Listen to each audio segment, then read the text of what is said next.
Hello, everybody. My name is Christian Gigault. I am a professor of physics at the University of Ottawa. I've been here since 2003. I teach all sorts of physics courses, including astronomy, astrophysics, and I am an amateur astronomer myself. Now, we all know that this coming Monday, April 8th, is going to be a very special day with a solar eclipse. Um, of course, there's been a lot of talks about this in the media. Many questions have been answered. And I'd like here just to answer some of those questions um, by basically using a different angle, by telling the story of our solar system and how it came about and why is that relevant to the eclipse. Now, as it turns out, the Earth Moon system is quite peculiar in our solar system. We have a relatively small planet, large moon. If you look at Mercury and Venus, they have no moon. Mars has two little asteroids. Jupiter and Saturn are very large. They have big moons, but they also are themselves very large. So the Earth has a large moon, and this is going to be important later. Now, over 50 years ago, there were six Apollo missions that brought back 382 kilograms of rocks. This might seem like a big number, but remember that the moon gravity on the surface is only 1/6 of that of the Earth. So it's a lot easier to bring something back than to send it there. And back then, when I was younger, there were a lot of books and magazines with very good quality photos, glossy photos of those Apollo missions and of moon rocks. And I will always remember my surprise looking at those moon rocks because they were black. They were very dark. I mean, isn't the moon white up there in the sky when you're looking at it at night? Well, in fact, the moon itself is the color of fresh asphalt. It's dark charcoal. It's very dark. And but the reason it looks like it, as far as the sun is concerned, the moon and the earth are at the same distance, and they both receive the same amount of light from the sun. Now imagine you're on a beach down south on a very bright day, how bright it is. Well, imagine on the moon that day, it's even brighter because there is no atmosphere to absorb any of it. And that's why, in comparison to the dark sky, the moon appears really bright, but it really itself is quite dark. Now, going back to those rocks, the geologists, once they analyzed those rocks, they discovered something that was puzzling, something that was either very disappointing or very exciting. Despite their color, which was the result of having been exposed to the elements of in space for billions of years, the moon rocks, they had the same composition as Earth rocks. They were the same. So the how did that come to be? Another thing as well is we all learned in school that seasons are caused by the fact that if this is the plane of the orbit of the Earth, the axis of rotation of the Earth is tilted by about 23.5 degrees. And when it's tilted towards the sun in the northern hemisphere, we have summer, and when it's tilted away, we have what we call winter. Now, how did that come to be? That's another thing. So the answers can be found in the story of our solar system, which is really an amazing story because about 4.5 billion years ago, all there was around here was a very thin cloud of hydrogen gas, some dust, some little pebbles, some water ice. And if you had looked at it for a long, long, long time, maybe you would have noticed that maybe it's spinning a little bit, but very, very little. But something happened nearby. There was a star that was coming to the end of its life, and it turned into a supernova. It exploded basically, and the resulting shock wave just passed through this cloud of dust that was around here, and that was enough to trigger basically what we call gravitational collapse because gravity, in the end, always wins. because it's an attractive force only. It, and in the end, the clouds started collapsing. Now, if you picture yourself a figure skater, when they try to go fast, spinning faster, they pull their arms closer to their body, and we call that conservation of angular momentum. Now, imagine that cloud, if it may have been spinning just a tiny little bit when it was large, as it gets smaller, it starts spinning faster. And then something familiar happens. It's just like a pizza dough. So, a cook spinning a pizza dough, it just flattens into a disc. So our clouds suddenly became kind of flat like a pancake. They were still spinning, and there was a lot of material near the middle, and that material clumped together and became the sun. And the rest of the material around, gravity, it's never completely homogeneous. And because of gravity, it kind of clumped together, and that became the planets. And they were literal vacuum cleaners. They cleaned the vacuum because each planet, as it went around the sun, it's just gathered all the dust that was near its orbit into itself.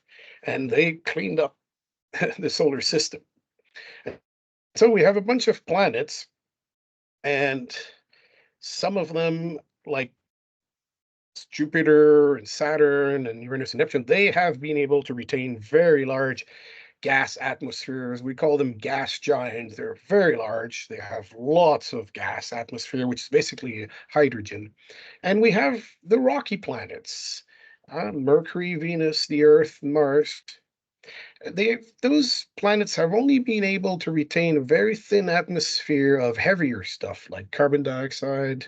We have oxygen here, that's a lot heavier. But that's because these planets, our planets, are too close to the sun. And what we call the solar wind, which is a stream of particles that come to the sun, it basically blew away the light gases from our planets.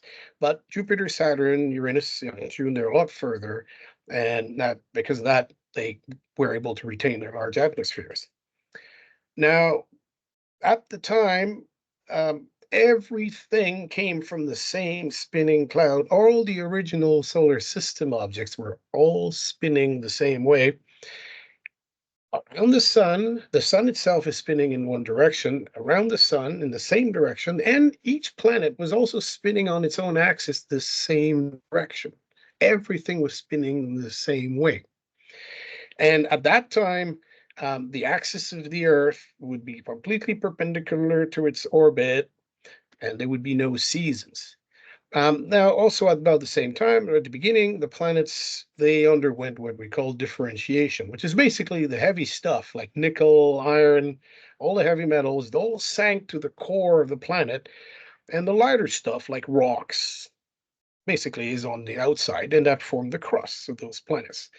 Now, you know, um, at that point, sadly enough, there was no moon.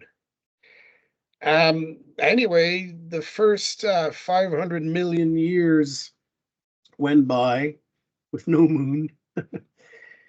And then something truly amazing or awesome happened, or whichever way you want to see it.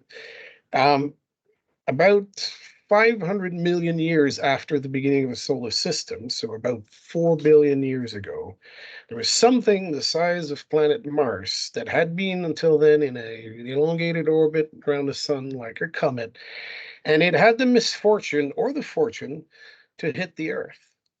Not dead on, just a little off to the side. Now, that collision, it threw away a lot of the Earth's crust into space. It just splattered it all. Now, that impact object, we give it a name, we called it Thea.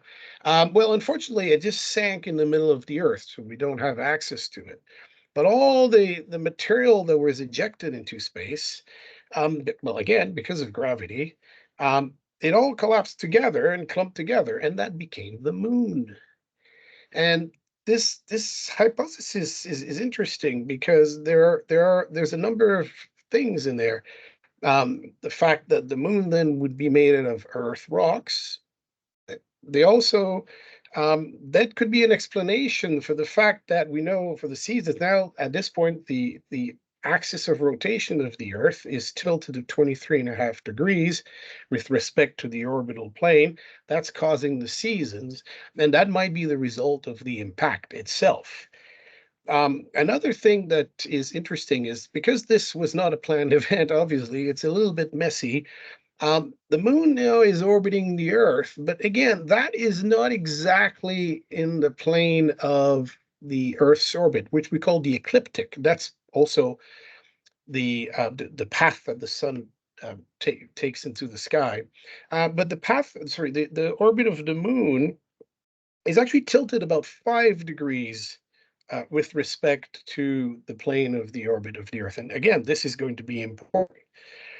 Um, so um, if life had appeared on this planet in the first 500 million years, well, it clearly didn't make it because of that. But still, what's interesting is that biologists now and scientists, we think that this whole impact and the resulting moon actually had positive effect on life on this planet.